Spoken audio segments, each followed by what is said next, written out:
Siargao, the Philippines surfing capital. A place where thrill seekers the world over gather to ride the waves.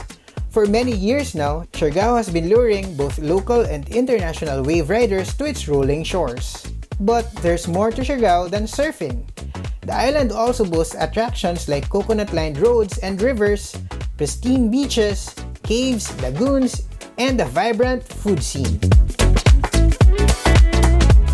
Hey there, poor traveler, we are Vince and Josh, and here are some of the places to visit and things to do in the spectacular island of Siargao. Before we begin, don't forget to subscribe to our channel and ring the bell icon so you don't miss any of our future travel videos. Because most of these attractions are often clustered together, we're also presenting them according to the tour that they usually belong to. If you plan on joining a group tour, consider Got Mark Tours, which is owned by our blogger friend Mark Roa. You can also find Klook links in the description. Without further ado, let's start! Main Island Tour. This tour will allow you to explore the main island and see the wonders it keeps in its jagged corners and lush landscapes. It is often simply called Island Tour, but to avoid confusing it with Three Islands Tour, let's just call it Main Island Tour or Land Tour in this video. Here are the usual stops. Magpupungko Rock Pools. During low tide, their seething coastline reveals rock formations and natural pools perfect for some leisurely swimming. It's an all-natural infinity pool, so to speak. So, nandito kami sa Magpupungko and kakatapos lang namin mag-lunch. Tapos, diretso na kami dito sa loob. Sa may beach talaga nila. May entrance fee dito na 50 pesos.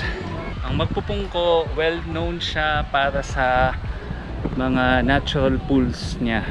Natural pools na na-form dahil bumababa ang tubig, naglo-low tide. So doon siya kilala. Sugba Lagoon, which is best known for its diving platform that you can use for free. Also within the lagoon is a 2-story docking area where you can stay and rent a table for a small fee. There are also paddle boards, canoes, and snorkeling paraphernalia available on site for rent. Coconut Mountain View, which showcases Siargao's almost endless rows of coconut trees. It makes exploring the island more fun because of the relaxing green scenery and the various Instagrammable spots along the way. Maasin River. The most photographed spot is perhaps the bent coconut tree extending over the river. There's a rope attached to the tree where you can swing and plunge into the 6-foot deep water. So yun guys, tinatawag siyang Maasin River kasi itong river na to malapit siya sa dagat. So nagbi-mix yung seawater and yung fresh water. Kung gusto nyo mag-take ng pictures and videos, yung mga nag-swing sa may nyog, kailangan nyo magbayad ng 20 pesos. 20 pesos kung gusto nyo makakuha ng magandang shot kasi kailangan nyo sumakay ng balsa para makakapag-take ng pictures. Free Islands Tour. This tour follows the 3 breathtaking islands that are closest to General Luna. Guyam Island, Daku Island, and Naked Island. You can set foot on these islands by either joining a group tour or chartering a private boat. If you're traveling alone or you simply want to travel hassle-free, join a group tour instead. The price covers the boat fees, all the entrance fees, and usually a budol-style lunch buffet. If you're a group, you can go to the wharf and charter a private boat for 1,500 to 2,000 pesos. That's per boat, not per person. However, this does not include lunch. But fresh fish are available at Daku Island and have the locals there cook for you. But if you're in a tight budget, you can always bring your own food. Note also that the boat fee doesn't include additional entrance fees and docking charges.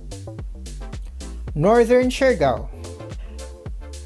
The northern corners of the island is also packed with natural and man-made attractions, including the Burgos Coconut Road, one of the many roads that cut across a vast cocoa paradise, which is a strong contender for the title of the most photographed or Instagrammable spot in Siargao.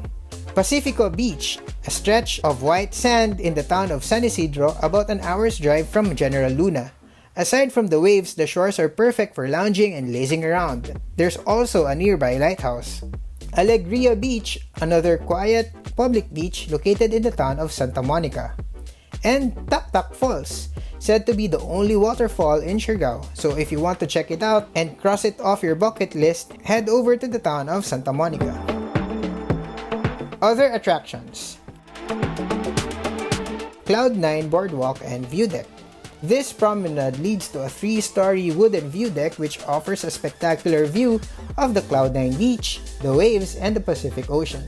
Make sure you arrive before the break of dawn as the tower is an ideal place to catch Siargao's glorious sunrise.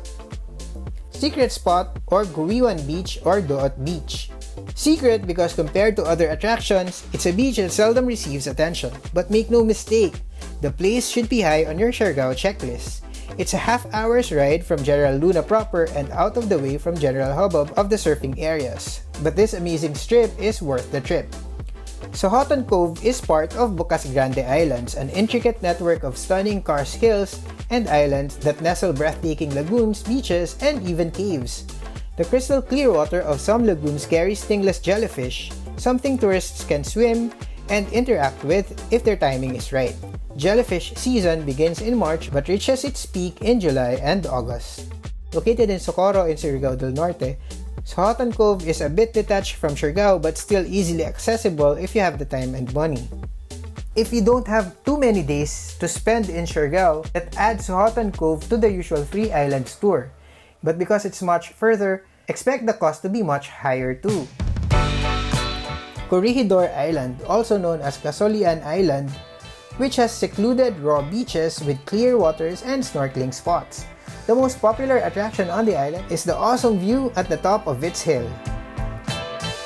Siargao Food Trip. The town of General Luna has the most commercial establishments on the island: resorts, restaurants, cafes, and bars. Because the island is a famous tourist destination and some ingredients have to be sourced from other provinces, food prices are often on the expensive side. When it comes to beach grubs, nothing beats good old Filipino barbecue. Sink your teeth into a juicy chicken inasal at Asuete or other smoky treats at Mama's Grill. If you're craving other Southeast Asian foods, then perhaps Buddha Surf Resort's Thai selection or Warung's Indonesian menu can give you a quick ASEAN fix. Siargao also has a lot of restaurants serving European favorites. You can go Spanish at Bravo or go Italian at Trattoria Altrove, L'Osteria, and Kermit. If you prefer a light, guilt-free meal, the smoothie bowls and other healthy treats at Shaka might be the best match for you. Hi guys! So nandito na kami sa Cloud9 and dito yung famous surfing spot dito sa Siargao. Kita nyo man, baka. So yeah, nakakasilaw. Kakagaling na namin sa Siargao Inn and doon kami nag-lunch. And ang in-order ko is Filipino breakfast na tapa. It's 250 pesos and super sarap siya actually. Yung tapa nila lasang longganisa and tocino, pero nandun pa rin yung beef flavor niya. So if nandun kayo sa Siargao, try nyo siya.